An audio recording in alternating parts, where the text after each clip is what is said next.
Quán trọ trần gian 8 tỷ người, bon chen chỉ để tìm vui thôi. Mấy ai thanh tịnh ngồi nghiền ngẫm cõi tạm bao năm một cuộc đời.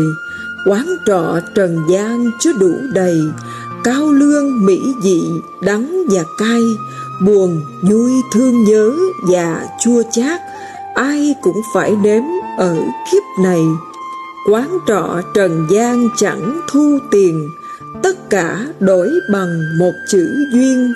Tùy căn duyên ấy sâu hay mỏng, rồi đếm rồi đông những ưu phiền.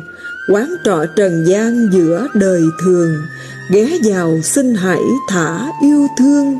Đãi bôi chẳng thiếu người nếm trải, sống sao cho vẹn cả đôi đường.